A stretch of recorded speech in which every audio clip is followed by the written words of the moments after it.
Okay, this is Orlando Wilson. What I want to talk about in this video, I want to address the topic that somebody sent me a question about, and I've done a video about a long time ago, and that's security associations, etc.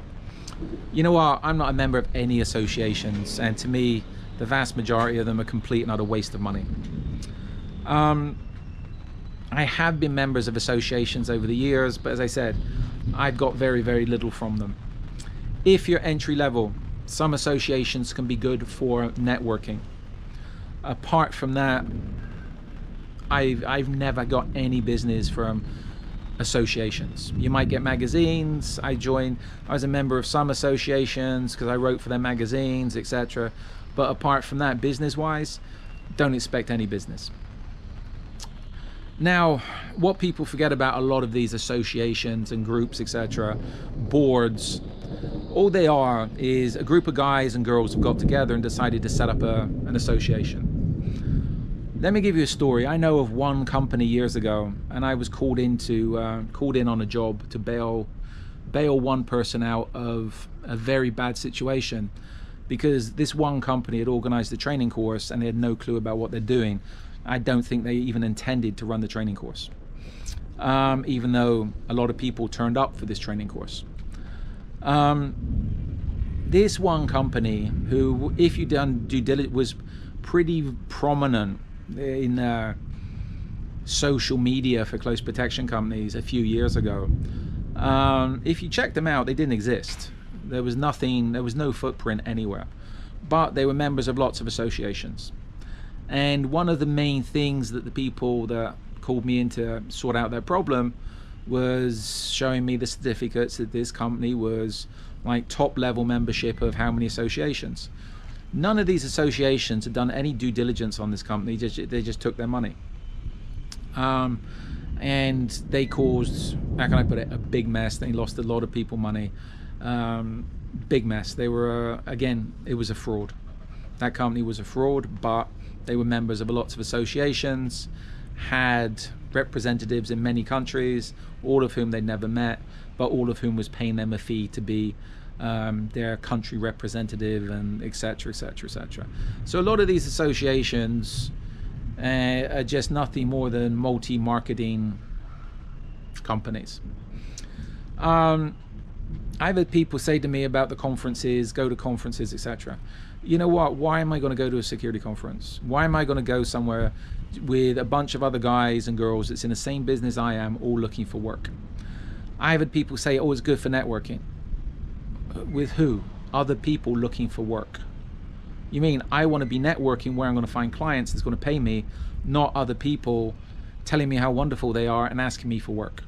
You know what? I've got plenty of people.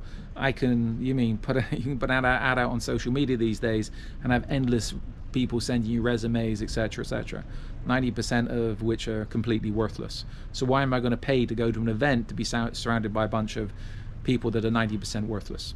I'm not going to waste my time and money. If you're joining an association,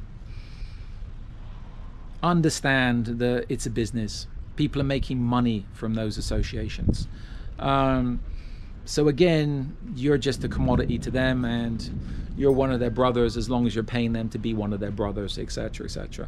At entry level, it might be good for networking, but at a professional level, you want to be looking to join associations where you can actually find clients. Look at business associations, chambers of commerce, etc, etc. But again, it's still, how can I put it, a lot of associations, even chambers of commerce, are very, very cliquey. So you have to be very, very careful where you're spending your money. And a lot of these chambers of commerce and business associations can have very high fees for membership. So you want to be making sure it's going to be beneficial for you. If you don't think you can make your money on joining a business association, then don't waste your money. As I said, you want to join a security association for a magazine and a t-shirt, best of luck to you, but don't expect anything more than that. So that's my opinion on associations, boards, and everything else. And you know what, to the assholes from these associations and security boards, and we had one recently, that try and post their links on our social media, you know what, just stop being assholes. If you're so shit hot, if your security boards are the best of the best, then why are you poaching? Why are you putting your links up on our social media? It means spend the time and effort and sort out your own social media and stop trying to ride off the back of other people. But that's just people, right? So in the meantime, be good, stay safe, stay out of trouble. And if you're going to spend money on memberships for associations, make sure you're going to get the money back. Make sure it's worth your while, or unless you just got the money to lose, such as life. In the meantime, follow me along on social media. I have an array of books up on Amazon that talk about various aspects of the close protection, security business, etc. And we have an array of videos up on our social media. I prefer LinkedIn these days, but we do have stuff up on YouTube, Instagram, TikTok, the usual platforms. So follow us along. If you've got any questions, feel free to reach out. In the meantime, as always, be good, stay safe, and try to stay out of trouble.